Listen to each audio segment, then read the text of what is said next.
Burt Reynolds here, and I'd like to welcome you to Libertyville, the place where the speeches fly, the flags wave, and the old films remind us of who we thought we were. A little pomp, a little pride, and if you squint, maybe even a little truth.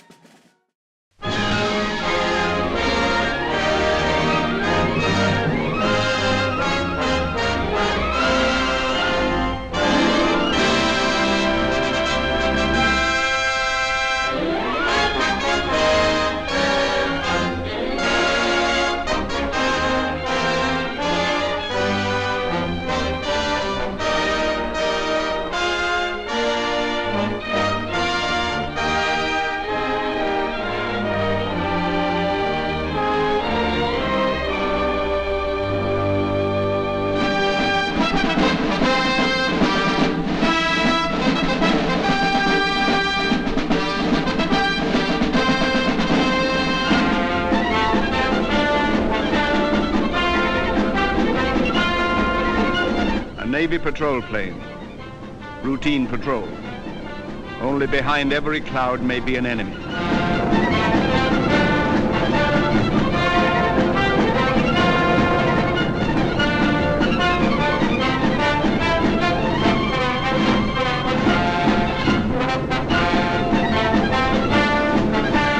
Midway Island. Not much land, right enough.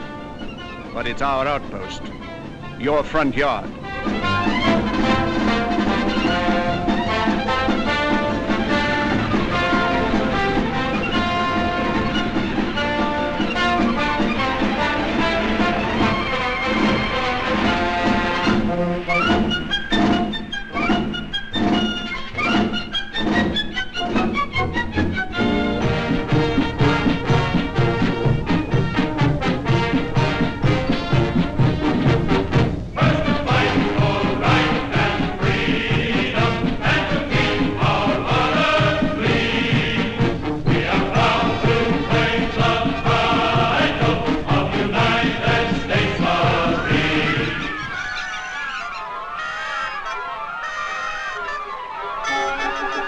These are the natives of Midway. Tojo has sworn to liberate them.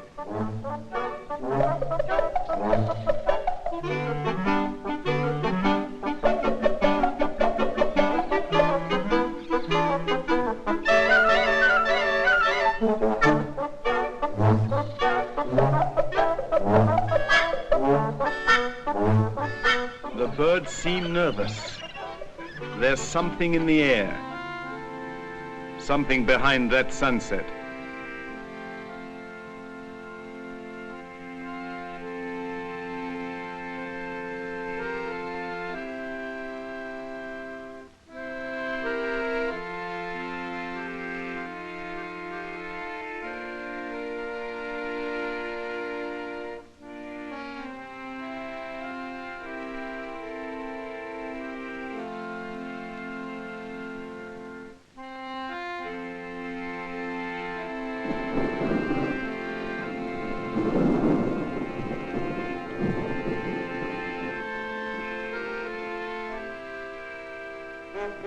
Excitement this morning.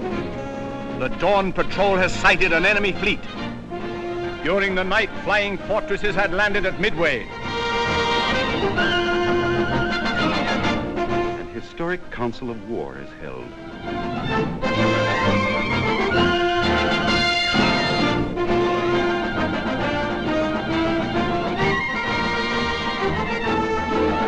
That fellow's walk looks familiar.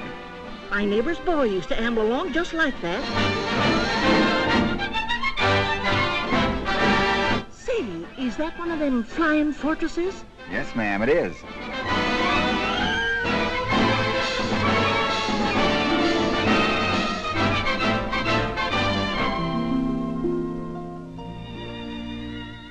Why, that's young Will Kinney. He's from my hometown, Springfield, Ohio. He's not going to fly that great big bomber. Yes, ma'am, that's his job. He's a skipper. Will's dad is an engineer. 38 years on the old Ironton Railroad. And his mother, well, she's just like the rest of us mothers in Springfield or any other American town. And his sister, Patricia. She's about as pretty as they come. I'll say so. Well, Junior Kinney.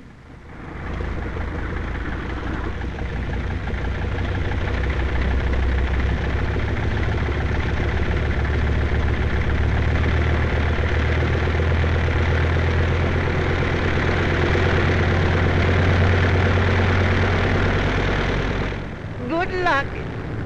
God bless you, son.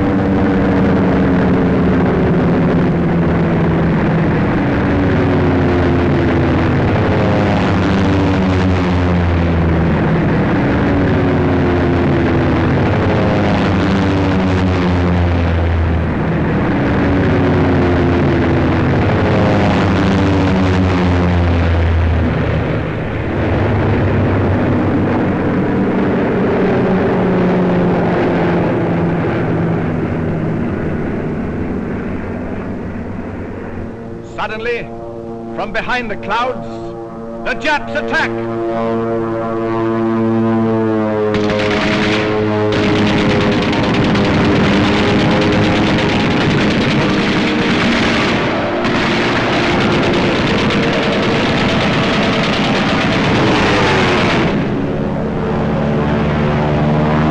There go the Marines!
Yes, this really happened.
Meantime, our warships stalked the Jap fleet.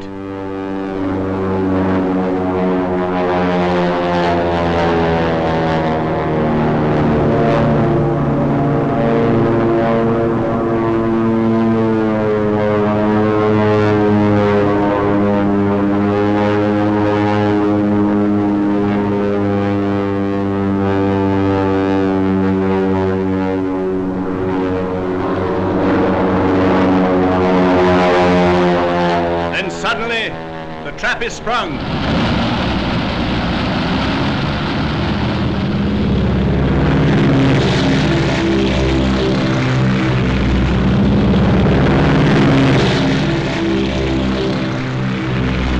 Navy planes roared from the decks of our carriers, Army bombers, Marines, thundered destruction over a 300-mile battle area.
Invasion forces were hit and hit and hit again.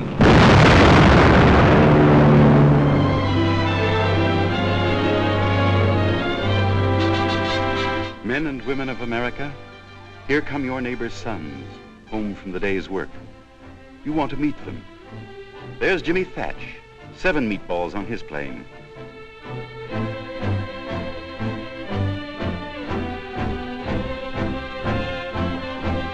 How many more today, Skipper?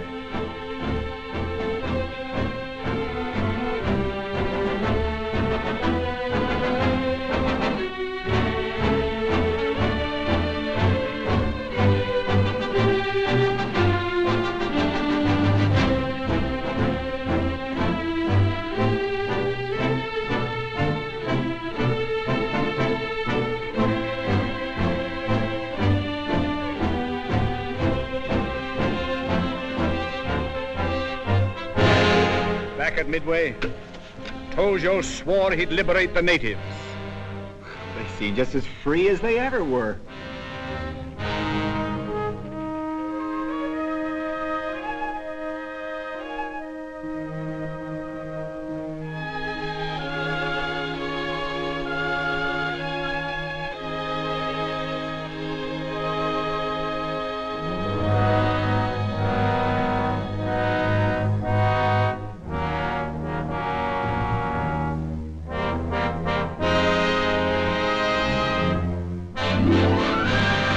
The Battle of Midway is over.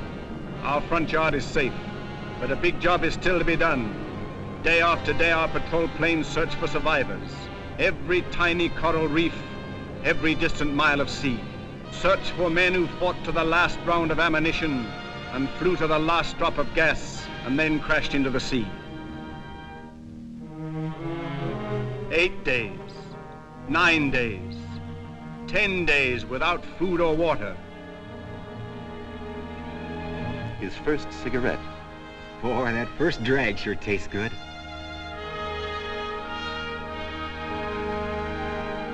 "11 days. Well done, Massey Hughes.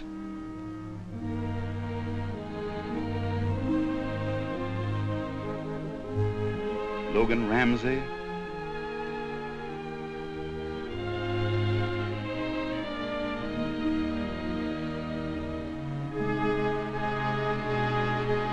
Frank Fessler. That's 13 for Frank.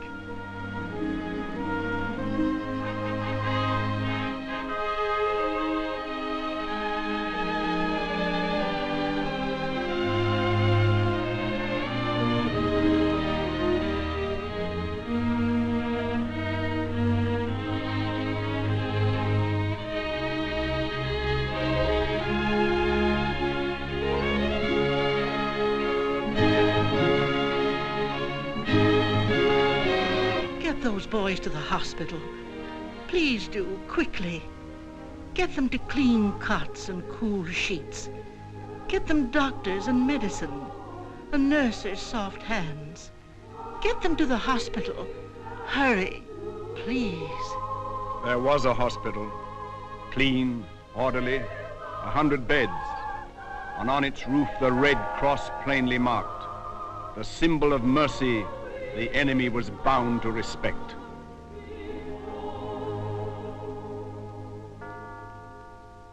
The next morning, divine services were held beside a bomb crater that had once been a chapel. At eventide, we buried our heroic dead. The last salute from their comrades and their officers.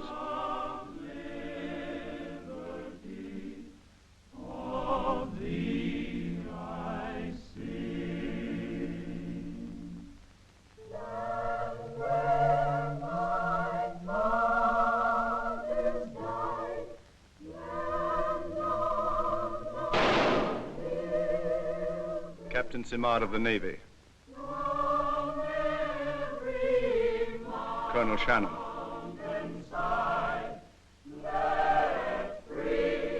Major Roosevelt.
Ike for president, Ike for president, Ike for president, Ike for president. You like Ike, I like Ike, everybody likes Ike for president. Hang out the banner, beat the drum, we'll take Ike to Washington. We don't want John or Dean or Harry, let's do that big job right. Just get in step with the guy that's hep, get in step with Ike. You like Ike, I like Ike, everybody likes Ike for president. Hang out the banner, beat the drum, we'll take Ike to Washington. We got to get where we are going, travel day and night for president. Let Adelaide go the other way, we'll all go with Ike. You like Ike, I like Ike, everybody likes Ike for president. Hang out the banner, beat the drum, we'll take Ike to Washington, we'll take Ike to Washington. Now is the time for all good Americans to come to the aid of their country. Ike for president, Ike for president, Ike for president. You know, I tried to climb the Statue of Liberty once. Got about halfway before I realized elevators were invented for a reason. Libertyville gives you the same feeling. Bigger than life and worth the effort.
Thank you, soldier.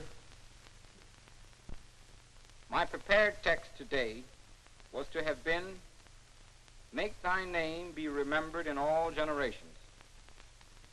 But I think I'm going to depart from my prepared sermon. While I was listening to the sergeant's solo, I kept looking up at our service flag. I was thinking of the men in service. I see some of them here this morning. Private Roberts, Sergeant Jackson, Lieutenant Carter, and, Private Parks, first class. First class is right. I was over at the USO the other night, and I met somebody I hadn't seen in quite a long time. The last time I saw this man, well, one of my members treated me to a ticket to Yankee Stadium to see Joe Louis versus Max Smaley.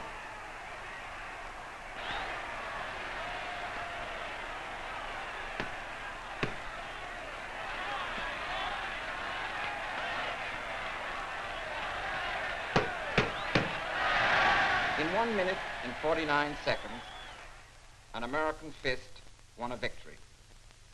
But it wasn't the final victory. No, that victory is going to take a little longer, and a whole lot more American fists. Now, those two men that were matched in the ring that night are matched again. This time in a far greater arena, and for much greater stakes. Max Smaley, a paratrooper in the Nazi army. Men turned into machines, challenging the world. Joe Louis, training for the fight of his life.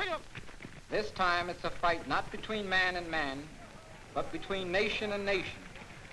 It's a fight for the real championship of the world, to determine which way of life shall survive, their way or our way.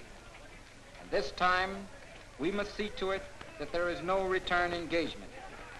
For the stakes this time are the greatest men have ever fought for. And what are the stakes? The American stakes. The German stakes, the Bible of the Nazis, the gospel according to Hitler. I'm not going to read all of this, but there are one or two things in this book that will interest you. I quote, "What is denied to us, the German fist must take. If our forefathers had made their decisions by the same pacifist nonsense as the present day does, we would possess but a third of our existing territory." Further, he says, "From time to time, the illustrated papers show how a Negro has become a lawyer, a teacher, perhaps even a minister. It never dawns on the degenerate middle-class America that this is truly a sin against all reason, that it is criminal madness to train a born half-ape until one believes one has made a lawyer of him." This book was written 20 years ago. The plan which it foreshadowed has become a reality. And the Nazis now instruct their disciples in terms such as these: we must strive by any means to conquer the world. Any methods are permissible. Lie, betray, kill. Kill and kill again. Kill the Slavs, the Russians, the Poles, the Czechs. Don't stop, whether you have an old man, a woman, a girl or boy. Kill. If we want to create our great German empire, we must exterminate everybody who stands against us. The liberty of the whole earth depends on the outcome of this contest. Americans have always guarded liberty. The seed took root in Boston. In that city is the Granary Burial Ground, 1660. Within this ground are buried the victims of the Boston Massacre, March 5th, 1770. The first to die in the Boston Massacre was Crispus Attucks. long as freedom's cause the wise contend, dear to our country shall your fame extend, while to the world the lettered stone shall tell where Caldwell, Attucks, Gray, and Maverick fell. At Concord Bridge, Sam Craft and John Ferret helped to fire the shot heard round the world. At Bunker Hill, on June 17, 1775, gun belonged to Peter Salem, a colored man who carried it at Lexington, Concord, and Bunker Hill, and with it shot Major Pitcairn. And on Christmas Day, 1776, when all but the bravest hearts had lost hope, Prince Whipple took his place alongside those who pushed on. In the winter of '78 at Valley Forge, George Washington wrote, "Our soldiers have been a week without food. They are naked and starving. We cannot enough admire their unshakable patience and loyalty." Here Samuel Haynes, Salem Poor, and thousands of others left their bleeding footprints in the snow. In this war, the people of the New World won their independence. They joined hands, and 13 colonies became the United States. Then the people of the new republic began to build. Together, they pioneered, and together they made territories into states. By 1812, a wilderness was becoming a great nation. Then came war. At Lake Erie, Tyler Thompson heard Admiral Curry's immortal words, "We have met the enemy, and they are ours." And in New Orleans, when General Jackson said, "By the eternal they shall not sleep on our soil," Thomas Wilson was there. America began to build ships. Then came 1861. That government of the people, by the people, for the people, shall not perish from this earth. With malice toward none, with charity for all. Then America began to rebuild.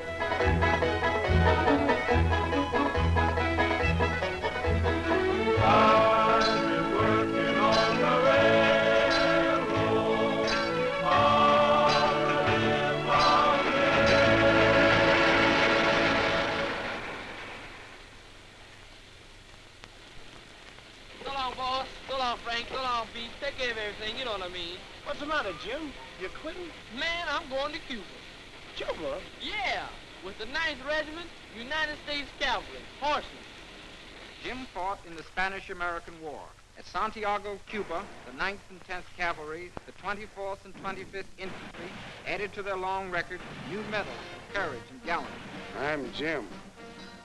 After we cleaned up in Cuba, we went on with building factories, cities, everything.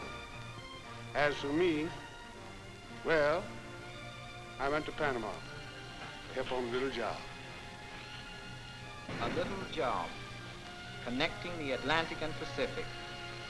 A little job.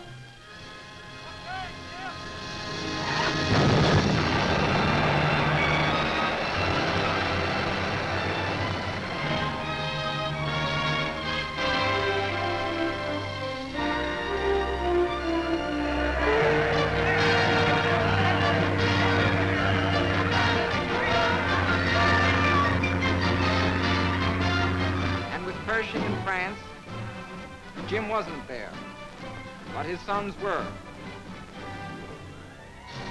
Serving with the 813th Pioneer Regiment near Marseille, the 332nd Labor Battalion, and the 808th Pioneer Regiment near Verdun. Fighting with the 8th Illinois on the Soissons front, 372nd on the plains of Montoire, the 371st at Busey Farm, and the 369th in the Argonne. The 369th fought on the line of fire for 191 days. Not a man ever captured, not a foot of ground ever lost. The first American troops to receive the Croix de Guerre, the 369th. And for action above and beyond the call of duty, many received honored medals. When they cleaned up in France, the boys came marching home.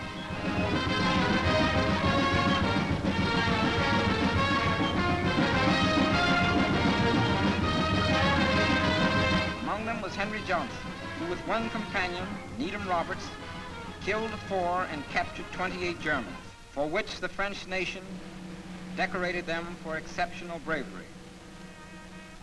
And there were those among the honored at Arlington: Samuel Washington, Walter Waters, William Fox, John Sims, Young, Charles Young, Colonel, United States Army.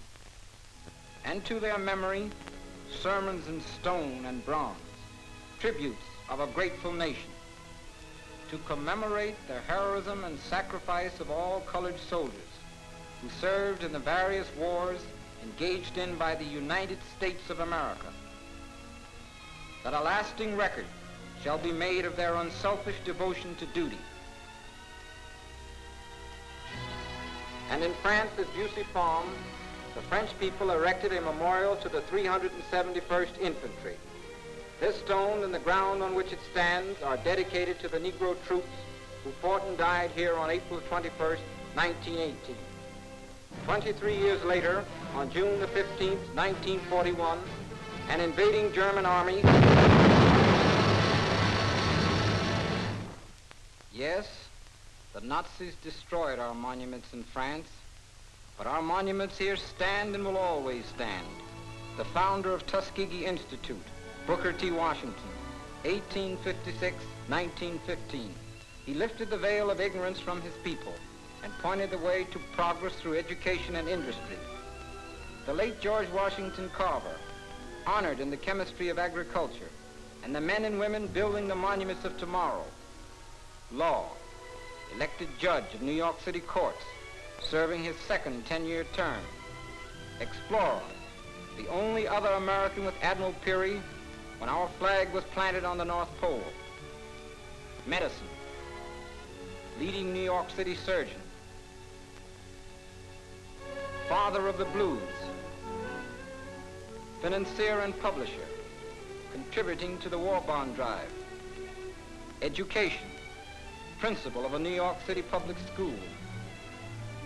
Curator, Schomburg Collection of Literature, international prize-winning sculptor.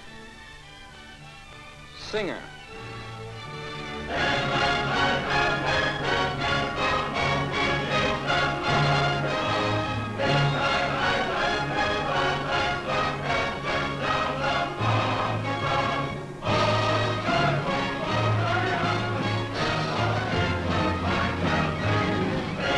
Men and women in every walk of life, all trained and educated in schools like our word will shine tonight, Hampton will shine, Tuskegee will shine tonight, all down the line, Fairview will shine tonight, Old Fisk will shine, when the sun comes down and the moon comes up, our boys will shine, rock, rock, rock, rock, rock, rock, our boys will shine.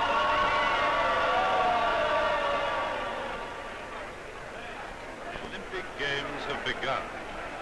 The best athletes in the world have come to Berlin, and 51 nations are represented here today.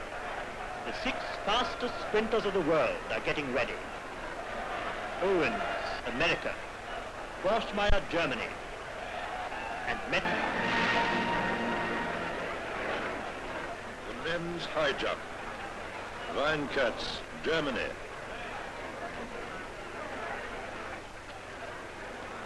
Now they all drop out. Tanaka, Japan.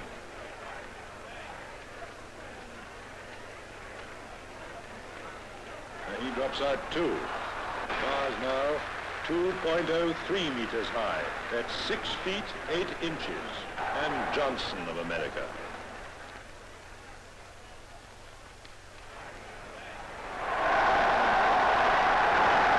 First, Johnson, America, a new Olympic record of 6 foot 8 inches.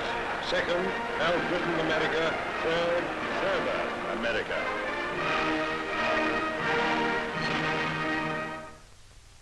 The tree of liberty has borne these fruits. It's a mighty tree with roots deep in the ground of America. Its fame has spread to the four corners of the earth. Men of every faith, color, and tongue have helped to nourish it and to sow its seed in new ground. All men stand in admiration of it, except the Nazis, the fascists, and the Japanese militarists, the builders of the new order.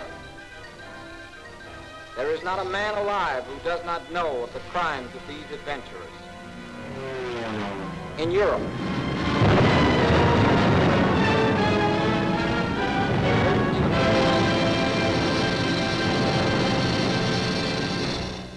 by order of the German Army High Command, thousands of innocent men, women, and children have been shot and hanged. In Asia, the Japanese Army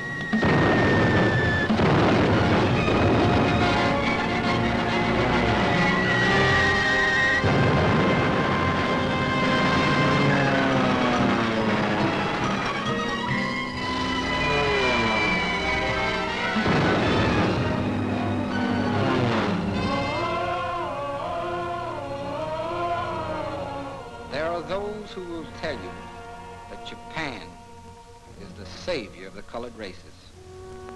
On December the 7th,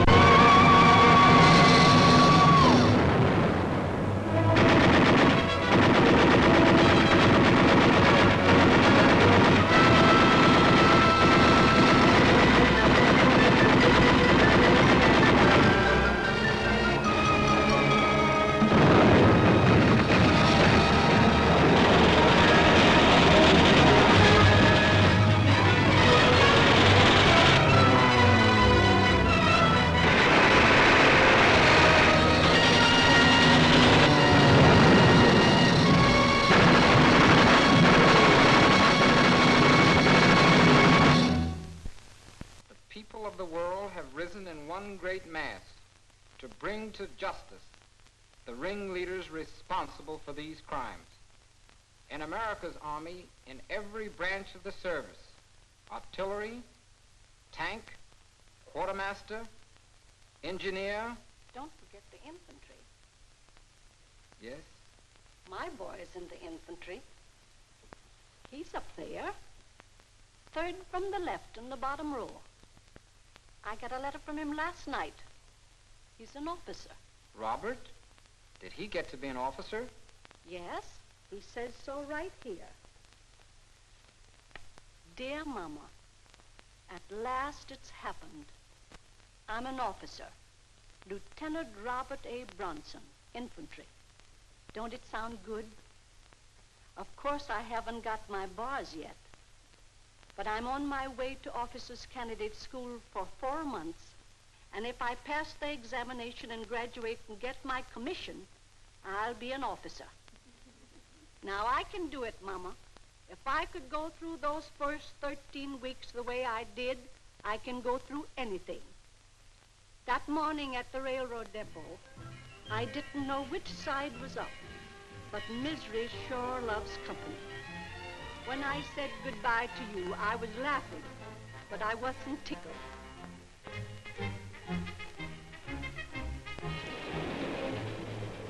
And the first thing I heard when I stopped at some place in the middle of no place.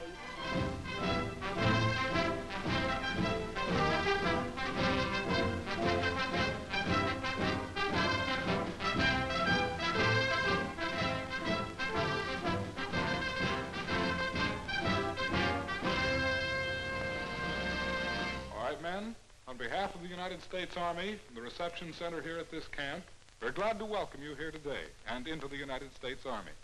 We're glad to see all of your happy, smiling faces. Now, fellows, during the few days that you'll be with us here at this camp, you'll be converted from a civilian into a full-fledged soldier. You'll be interviewed by someone who will inquire into your past life before you came into the Army, You assisted a machinist on the construction of guns and gun parts? That's right. What machines did you operate? I operated boring mills, tool grinders, drill presses, planes, and... Forward! Forward! Hut! Hut! Hut! Hut! Hut! Hut! Hut! Pick it up! Pick it up! Company! Halt! Halt! But I don't want to give you the impression that it's only for religious services and advice that you can come to the chaplain. You can come to him at any time. For example, if you get in trouble with your girlfriend, and she doesn't write to you anymore, or you want to know how to propose, why, just come see the chaplain and he'll give you some advice. Or if you get in trouble with your first sergeant, you want to know how to handle him, just come around and see the chaplain and he'll give you some advice. Or if you're financially embarrassed, why, that's simple too. Just come around and see the chaplain and he'll give you some advice. Now, Chaplain Sherman has just told you how to get along in this man's army. It's my painful duty to tell you what'll happen to you if you don't get along. Regarding the salute, man, it isn't a form of civility. It's merely a form of recognition used between members of the military service. The average man, when he first learns to salute, is awkward. It's a strange gesture to him, and he feels shy. He usually sneaks his hand up in this manner and gives the broken-handed salute. Or lowers his eyes gently like a shy maiden and salutes like that. When you salute an officer, stand erect like a soldier. Bring your hand up to your forehead in a military manner. Tip of the forefinger above the center of the right eye. Now make sure your thumb is alongside your hand, because if it's out here, they may misconstrue it. Then cut the hand sharply to the side. Don't let it drop down like a dead fish. Forward! Hollow! Sit down. Put your feet in the machine. 1 L on a 10.5 Davis. Put your foot in here. Stand up now. Pick up both weights. Put the weights back. Sit down. Step down. Put your shoes on and go in the next room. Thanks. Forward!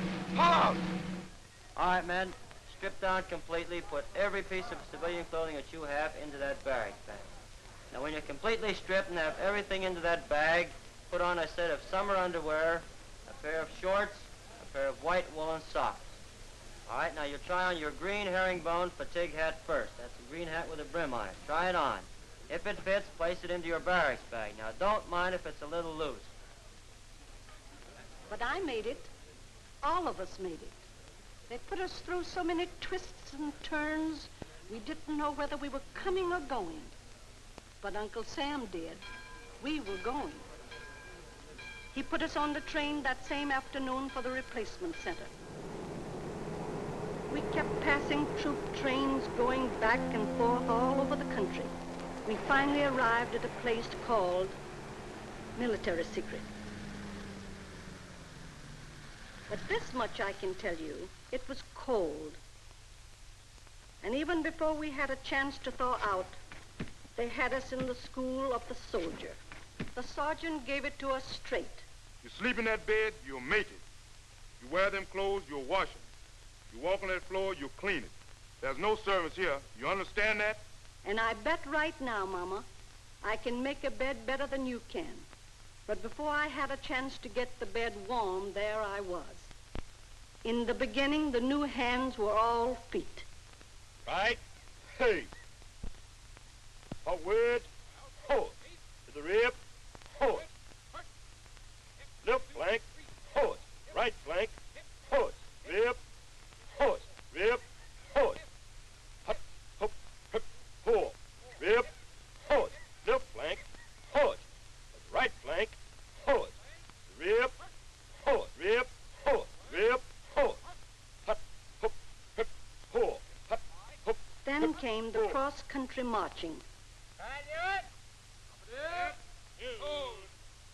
Take a 10-minute break. It was tough. Hiking, drilling, KP, bivouacs, tent pitching, general orders. The tougher the day, the shorter the night. But you get used to it, and if you can't take it, they got doctors. Some of the best in the country, specialists in every field. And in our dental clinic, we have a whack. But even so, this is one kind of drilling no soldier likes.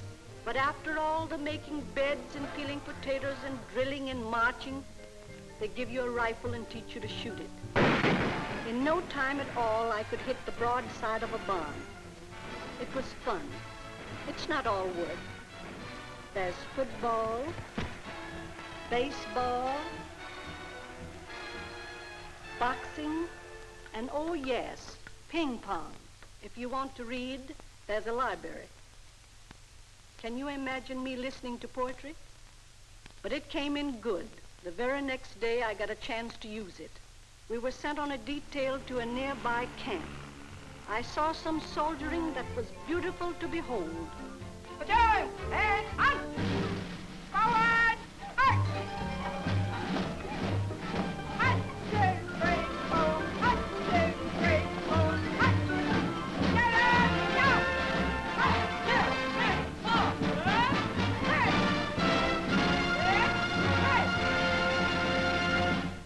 And you'd better tell Uncle Everett to quit joking about the wax. Because these girls have forgotten more about jeeps and trucks than he'll ever know, corporal or no corporal. And the next day was Saturday night.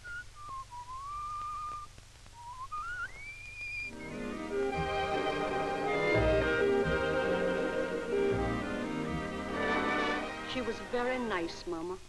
A real apple pie girl. Just the right size and everything. Just the kind you like. But in the Army, man proposes and GI disposes. And the next morning, I was out there like the rest of them, getting tough.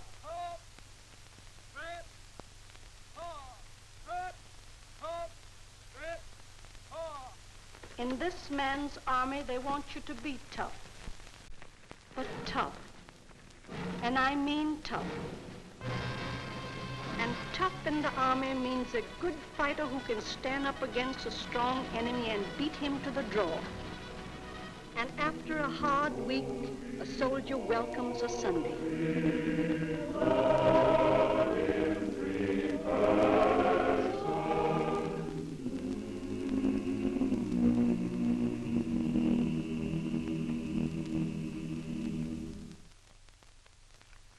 This morning, I have a GI report I think you'll all be interested in.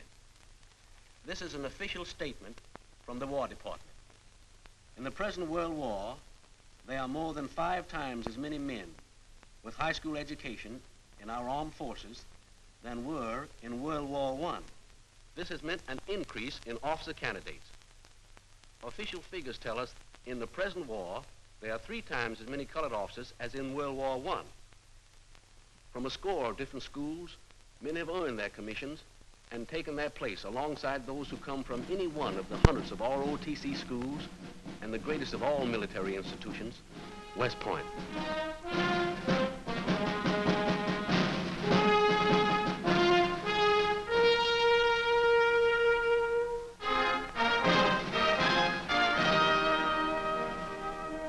Mama, the next time you see me, I'll be wearing an officer's uniform.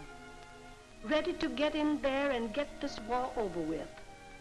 That's a promise. Your loving son, Robert. Thank you, Mrs. Bronson. That's a promise millions of Americans have made. Thousands have put it into action. In every camp, men are getting their final workout. At Tuskegee, more pilots are earning their wings.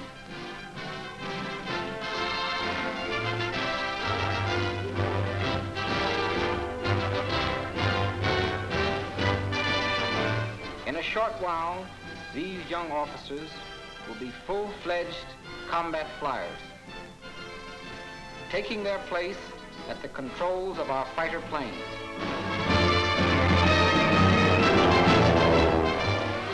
Today, high above their native land they fly. Tomorrow, what a surprise the Nazis will get when black, brown, yellow, and white men, all Americans, land on the airfields of Berlin and Tokyo.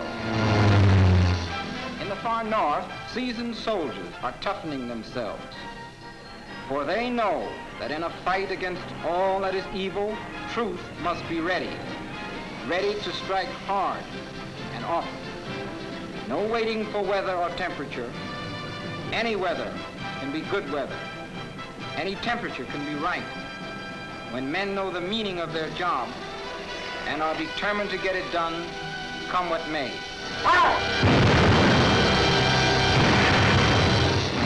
And the men we knew as tailors, printers, bricklayers, cooks, entertainers, carpenters, bellboys, school teachers, farmers, are today soldiers in a modern army. Tankmen, gunners, radio operators, and motor mechanics. Every man schooled in the meaning of teamwork. Every man qualified to replace any of his teammates at any time.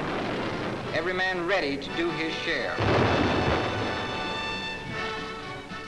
The engineers, the fighting builders, ready to build bridges, highways, railroads, ports, and landing fields. The quartermaster, who moves troops and supplies, who provides food, fuel, and clothing. The men who supply the means of communication, telegraph, telephone, and radio. The cavalrymen, ready to patrol, scout, and harass.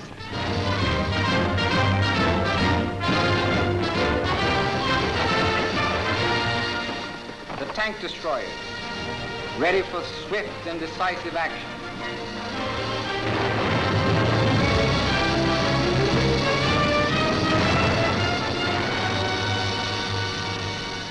Hard-hitting anti-aircraft units, ready to knock Zeros and Messerschmitts out of the skies.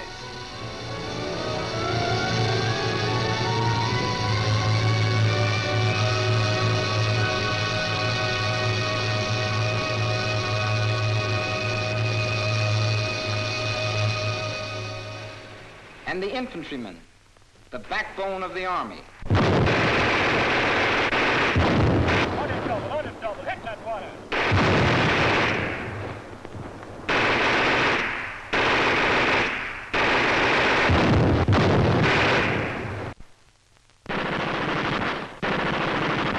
This training has met the acid test of war. Across the Pacific, across the Atlantic, the shadow of defeat hangs over the Axis partners as the Allies liberate town after town. But the job isn't finished. This is only the beginning. To win the final victory over Germany and Japan, our blows must be dealt harder and faster, and with all our strength. There can be no let-up in the flow of supplies. More and more food, equipment, and ammunition must reach our troops in the battle areas.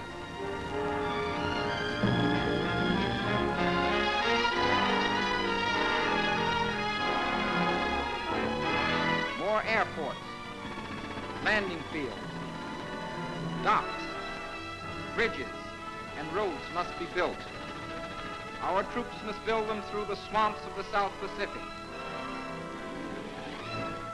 the snows of the far north,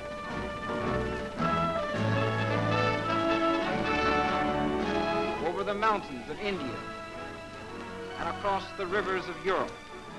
Build them in record time and under enemy fire. Build them right into the heart of Berlin and Tokyo.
Robert Brooks, Colin Kelly, Meyer Levine, Dory Miller, soldiers who knew no fear, men who would defend even unto death the land of their birth, soldiers who believed in this great country. To the enemy, our country is something to destroy.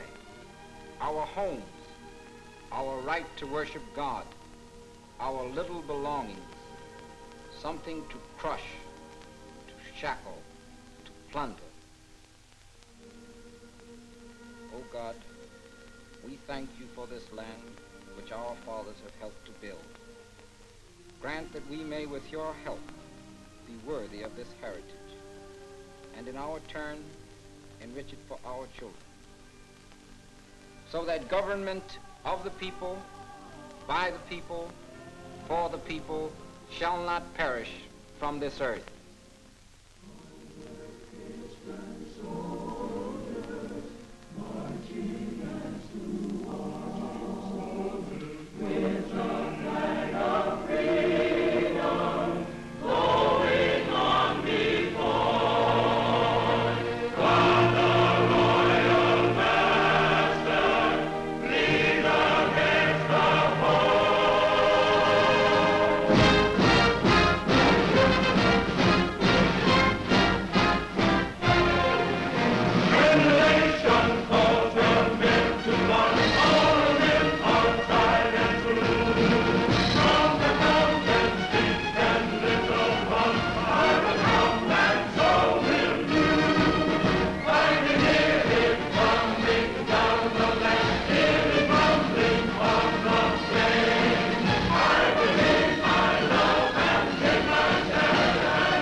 You're watching WALT,